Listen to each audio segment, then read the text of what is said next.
Hi, this is Fazli from the Kitchen Lab, and today I'm going to show you how to make Spanish paella, and the star of the show is prawns. Okay, these are very beautiful large prawns, and we're going to make a stock out of all the shells. Okay, I'm going to show you that now. Peel the prawns by removing the head, peeling off the shell, but keeping the tail fin intact. This makes it good for presentation, and we get to maximize the amount of shells we use. Alright, now that we have our prawn heads and shells, now we're going to make a stock out of it. So first thing we're going to do is we're going to melt some butter and we're going to fry the skins in it. In a large pot, melt some butter on medium heat. When the butter has fully melted, toss in the prawn shells, and almost immediately the room will be filled with the aroma of butter and prawns. It's fantastic. Okay, now the prawn shells are frying. Okay, you see the color has turned bright red, but it's going to get even redder and brighter soon. To make this stock, we're going to actually add a bit of flavor to it. So we're going to use this. This is a stock cube. This is actually a ikan bilis or anchovy stock cube. And for more flavor, we're going to use some spices. Okay, I have here, this is star anise, which is great. And I'm going to use a small piece of, this is so hard. Okay, cinnamon. Okay, make sure this is get the raw cinnamon. Don't use the powder one because you want the full flavor out of it. And last but most importantly, this is very rare. Okay, this is an extremely rare ingredient. Okay, see this saffron? This is the stamen of the crocus plant. It is the most expensive spice in the world. By weight, it's more expensive than gold. So you don't need a lot of it. I know it's a bit of an investment, but it's optional. Okay, but if you do have saffron, use it. This is brilliant. I'll show you how to use it later. So while we make this prawn, I'm going to show you some basic numbers.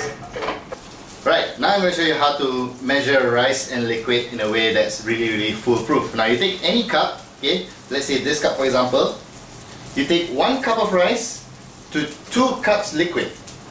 1 cup rice, 2 cup liquid. Feel safe, it works every time. Okay, now I'm going to use this cup. So in order to make this stock, some water is going to evaporate. So I'm going to use 2 1/4 cup of water to make this prawn stock. Alright? So now we're going to move on to the next step. Crush the star anise and cinnamon in your hands. Mix it together with the prawns. Cooking it like this, dry, is going to release the natural oils in the spices and make it easier for the stock to absorb the flavor of the spices. Next, we add in 2 1/4 cups of water, stirring and scraping the bottom of the pot, because there will be fond sticking to the bottom from cooking the prawns and spices. Make sure you scrape all of that off so it will be released into the stock. Take a tiny pinch of saffron. No, seriously, a tiny pinch is enough to give you that bright yellow color and fantastic fragrance. Take a large onion, finely chop it. Take half a clove of garlic, crush it, and finely chop that as well. Okay, now that we've chopped up the onions and garlic, let's have a look at our stock. Woohoo! Smells great. Just what I want. Okay, off the heat. Now we're going to fry off the onions. We're going to melt some butter in this pan, and then we're going to fry them off before we proceed with the next step. Again, on medium heat in a large frying pan, melt about another tablespoon of butter, and when it's completely melted, saute your onions until it becomes slightly translucent. When the onions have softened, add in the garlic and mix in well. For a little bit of heat, I've decided to add in a tiny pinch of dried chili flakes. You can use as many chili flakes as you like. If you like it spicy, add in more. Well, you don't need to season it with salt, as the anchovy stock cube is already very salty. So just season it with lots of freshly ground black pepper. While the onion and garlic mix is cooking away, it's time to drain the stock. Make sure to catch every prawn shell and spice shards. You don't want any of that in your stock. Here I'm using long grain basmati rice. Different from what the Spanish usually use for paella, but it works very well. So measure about a cup of basmati rice, Wash it in a strainer under running water. Make sure you scrub every grain properly and drain off the excess water. Add in your washed rice grains into the onion and garlic mixture. Make sure you mix it all properly so that every grain of rice is coated with the butter, onion and garlic.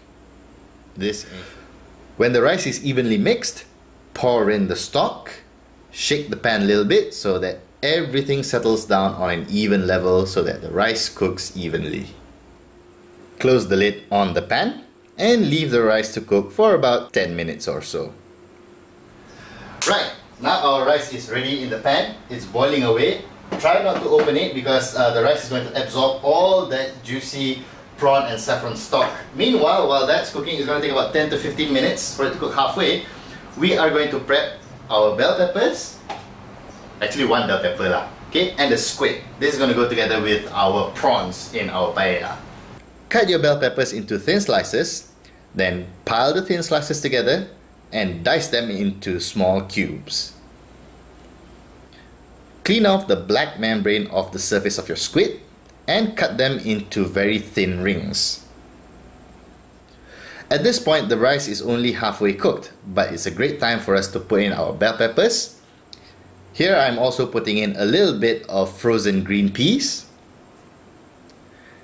And now is also the right time for us to put in the squid and arrange the prawns. Make sure you season the prawns with enough black pepper. Sprinkle over a bit of fish sauce and drizzle over some Worcestershire sauce. After another 5 minutes, our paella is done. Our prawns have turned bright red and it's time to garnish with some wedges of lemon and chopped coriander leaves. And voila, we are done. Right, our paella is now done. So let me show you how it looks like. We've done garnishing. Everything is cooked perfectly, beautifully. Have a look at that. Isn't that gorgeous? Okay, you can eat it right out of the pan. Just serve this straight on the table. You give it a try yourself. This is Fuzzy from the Kitchen Lab. Give it a try yourself. Have fun.